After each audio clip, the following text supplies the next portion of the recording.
Life is just too damn short to be miserable. I've had a very busy day, very stressful day, and very stressful week, and I have a stressful remaining 4 or 5 days to go. But I realized, I said to myself today, that I'm just going to make sure that no matter how this day and week goes, I'm going to enjoy it and have fun. Because at the end of the day, we have very limited time on this planet, and one thing I don't want to do is waste more time than I should being miserable unnecessarily. And the first thing I was thinking was, after work, was I'm so tired and I have all this stuff I want to do, but I'm so tired from working that I'm probably not going to do it. And then I said to myself, actually, no, I want to make sure that one thing that does make me happy is knowing and feeling that I'm doing things I enjoy and making progress on the things that are important to me. And that can come in different forms, if it's fitness for you, or if it's creative passions, or if it's spending time with family, or if it's cooking or baking, whatever it is. Doing those things for me, if I can maintain those things regardless of how life is treating me and how stressful life is, then I feel some kind of sense of accomplishment but also control in my day. And that's why I decided I need to film this video and post it tonight, and I sat down and I did it, and I'm glad I'm sat here. And the rest of my evening will be a bit more shifted and delayed, but that's completely fine. And I think it's good to make sure that you are always feeling that you are doing the best you can to do the things that are important to you. And I mean, of course, the exception of that is sometimes you might have to do things you don't want to do, like work or have a job, so that you can save money and earn money to then have the ability to do the hobbies you like outside work. So if it's going on holiday, or if it's traveling, or if it's, well, holiday and traveling are the same, or if it's going to the cinema or going to nice restaurants, whatever it is, sometimes you have to do things you don't want to do to get what you want, and that's completely normal as well. But for me, it's not allowing myself to be so tired after my 9-to-5 job that I can't do and don't do the things I actually love, because that would be a shame to waste my evenings and weekends from exhaustion. And of course, sometimes you need to rest, but sometimes you just have to push yourself to get started, and when you get started, it's fine. But I think the other thing is trying to remember to actually live, and sometimes we can end up living to work rather than working to live. So your whole life is structured around, I've got to go to bed early, and I've got to not say yes to these plans on Saturday, and I've got to not do this and not do that, because I really want to make sure that I am in the best mindset for work. And of course, work is important, but I think trying to make sure you're splitting your life equally, so you're sleeping for a third, you're working for a third, and you're living. So doing things that make you feel alive and that make you feel of joy and that you actually feel alive from doing is a very important split.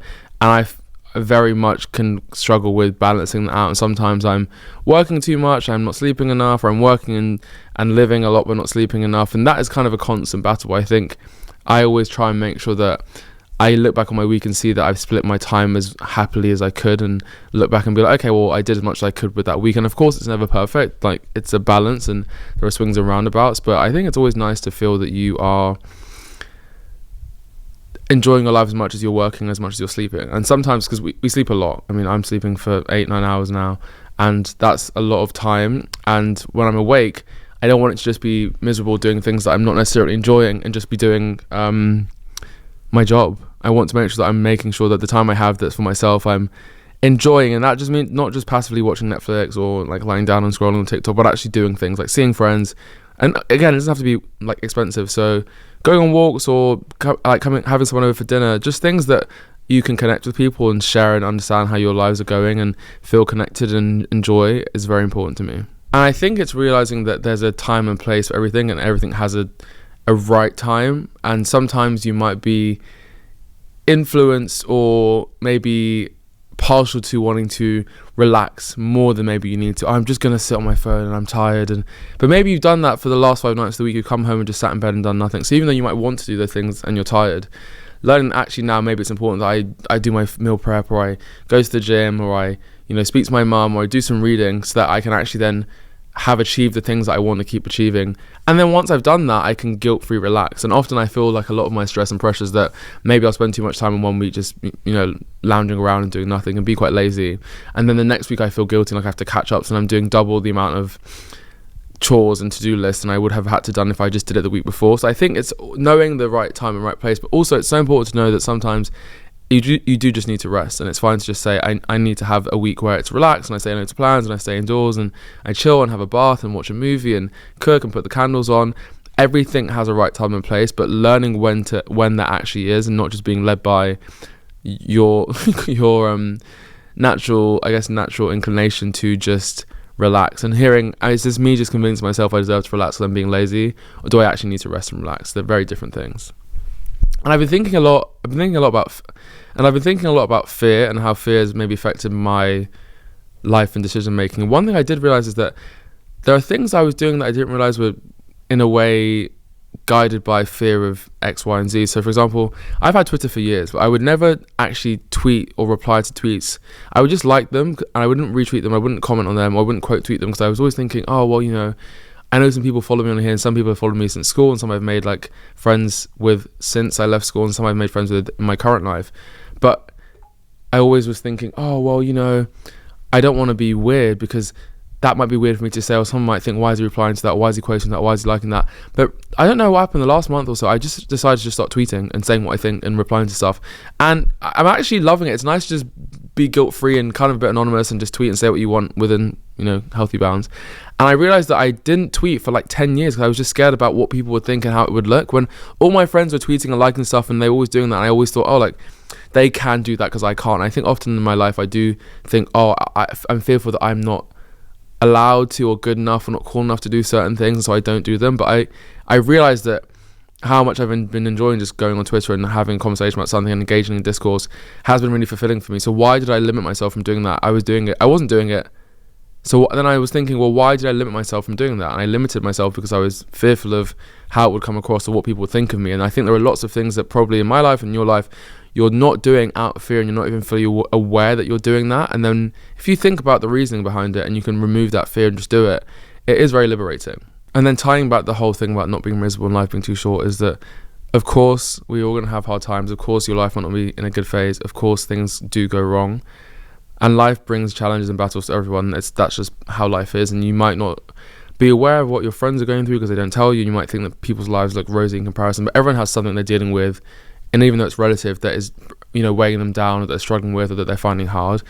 But one thing you can control is thinking about and focusing on the positives and trying to see in your day that you've had, what was good today, what did I enjoy, what was I happy about. And it might just be one thing. Maybe you had a nice conversation with someone on the tube, or on your on your way into the office, someone said to you they liked your coat. Just the small things like that, trying to change your mindset and thinking, okay, I'm going to take the energy and focus my effort on looking at what did go well, rather than always looking for the bad. Because if you look for bad, and that's the way the mind is designed, you can't trust your mind in a way. It's designed to preempt danger and be ready to fight or flight. And so it's often looking out for risks or telltale signs. And you can be hyper vigilant about things that are wrong or not good because you want to maybe be thinking about them or working on them. But constantly overthinking and thinking all the time about what's going wrong is not really the best way to be. So it's easier said than done, and often I don't do it. And often I think of a positive and I think, well, that's great, there's a positive, but then there are 15 other negatives. But if you can try to pull yourself out of that and just try and think more positively, and I've been doing it the last few weeks, just thinking, okay, whilst there are things that have persisted as issues and things that I really want to resolve and change, until those things change, I don't know when that's going to happen. I can't spend the next month, 6 months, a year being miserable because those things aren't resolved yet. So I've been trying to instead focus on the things that are going well, that I'm achieving, that I'm proud of, that I'm being consistent with, that make me happy, and looking at those instead of the negatives, because there's no way to live being miserable all the time.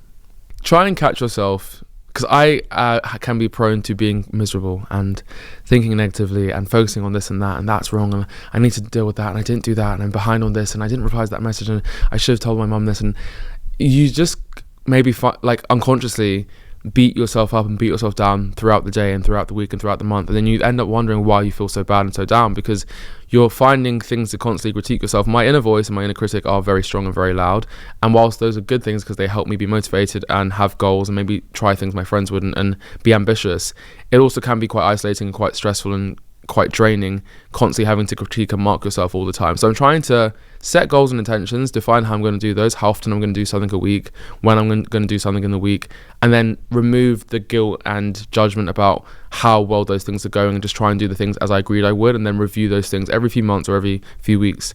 And rather than thinking, okay, well, you're doing this thing but you're not skinnier, or you're doing this thing and you're not better at that hobby, just thinking, okay, it's going to take some time, you agreed you're going to do it for a few months and see where you get to. Just keep doing those things for a while and enjoy doing them and enjoy the process, and not necessarily be focused on the end, but see the journey as important. See the journey as just as important as the destination that you're going to. I got there in the end, and that's been helpful for me. So those are things I think we can all do, that I've been doing, that help me not be miserable. And trust me, life is hard, the world is a bit scary and crazy, politics is all over the place, the racial unrest and discrimination and hatred is just very strong. People are struggling with health and money and safety and homes and places to live, and it is a really tough time. And so it can feel quite dark and heavy out there in the world. I'm not here just saying pretend things aren't happening, because the world is going through a tough time. But internally and without your day-to-day, where you can, try and be happy and try and not be miserable and pull yourself up so you feel positive and can make it easy to get through the day. These things for me have helped, and I hope they help you as well.